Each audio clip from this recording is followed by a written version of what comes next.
بسم اللہ الرحمن الرحیم۔ اللہ تعالیٰ کے ہم پہ ان گنت احسانات ہیں جس کا اگر ہم شکر ادا کرنا بھی چاہیں تو نہیں کر سکتے ہیں۔ آج کی ہماری کہانی کا یہی موضوع ہے، اللہ تعالیٰ کے احسانات۔ شروع کرتے ہیں۔ علی ایک بہت ہی اچھا لڑکا تھا، سب گھر والے سے بہت محبت کرتے تھے۔ علی بھی اپنے بہن بھائیوں اور امی ابو سے بہت محبت کرتا تھا۔ وہ امی ابو کی خدمت کرتا تھا، کام کاج میں ان کا ہاتھ بٹاتا اور چھوٹے بہن بھائیوں کی پڑھائی میں مدد کرتا تھا۔ علی 5 وقت کی نماز پابندی سے مسجد جا کر جماعت کے ساتھ پڑھتا تھا۔ ایک دن علی فجر کی نماز پڑھ کر گھر آیا اور کسی سے بات چیت کیے بغیر اپنے بستر پر لیٹ گیا۔ علی کی امی نے اس سے پوچھا، کیا بات ہے علی، تم بستر پر لیٹ گئے ہو، اسکول نہیں جانا؟ علی نے کہا، نہیں امی، آج میں اسکول نہیں جاؤں گا، میرے سب دوست میرے پھٹے ہوئے جوتے دیکھ کر میرا مذاق اڑاتے ہیں، آپ ابو سے کہیں نا کہ وہ میرے لیے نئے جوتے بازار سے لے آئیں۔ علی کے ابو غریب آدمی تھے، وہ ایک جگہ نوکری کرتے تھے اور وہاں سے ملنے والی تنخواہ سے بسر مشکل تھی۔ علی کی زبان سے اس قسم کی بات سن کر وہ پریشان ہو گئے۔ انہوں نے اپنی اہلیہ یعنی علی کی امی سے کہا، 2 رکعت نفل صلاۃ الحاجت پڑھ کر اللہ سے دعا مانگو کہ یا تو اللہ اس کے جوتوں کا انتظام کر دے یا پھر علی کو صحیح سمجھ دے دے کہ وہ اپنا گزارا انہی پرانے جوتوں پر کرے۔ علی کی امی اور ابو نے صلاۃ الحاجت پڑھی اور اللہ سے دعا کی۔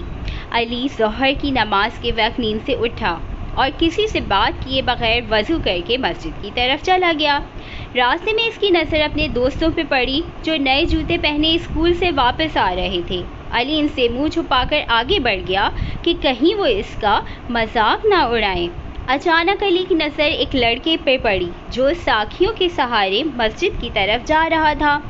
اس کے دونوں پاؤں نہیں تھے۔ اسے دیکھ کر علی کو بے حد افسوس ہوا اور بے اختیار آنکھوں میں آنسو آ گئے۔ وہ دل ہی دل میں سوچنے لگا، مجھ سے کتنی بڑی غلطی ہوئی، اللہ نے مجھ پر اتنے احسانات انعامات کیے ہیں کہ مجھے تندرست بنایا، دونوں پاؤں عطا فرمائے، بغیر بے ساکھیوں کے میں چل سکتا ہوں، لیکن پھر بھی میں اللہ تعالیٰ کی ناشکری کرتا ہوں۔ علی اپنی حرکت پر بہت نادم ہوا۔ اس نے نماز پڑھ کے اللہ سے توبہ کی اور گھر آ کے امی ابو سے بھی معافی مانگی اور انہیں سارا واقعہ سنایا کہ کس طرح اللہ نے اس کو راستہ دکھایا۔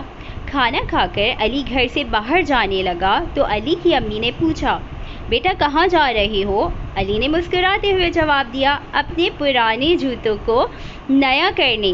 علی کی امی یہ دیکھ کر خوش ہو گئیں کہ علی اپنے پرانے جوتوں کو پالش کر کے چمکا رہا تھا اور اللہ تعالیٰ نے جس حال میں رکھا تھا اسی حال میں بہت خوش تھا اور پرانے جوتوں پر اللہ کا شکر ادا کر رہا تھا اور ساتھ میں یہ بھی دعا کر رہا تھا اور کہہ رہا تھا، ہر حال میں اللہ کا شکر ہے۔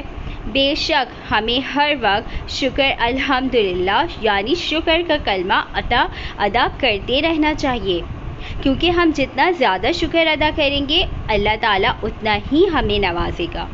اگر آپ کو یہ کہانی پسند آئی ہے تو subscribe my channel and press the bell icon تاکہ اسی طرح کی اور مزیدار کہانیاں آپ کو سننے کو ملتی رہیں۔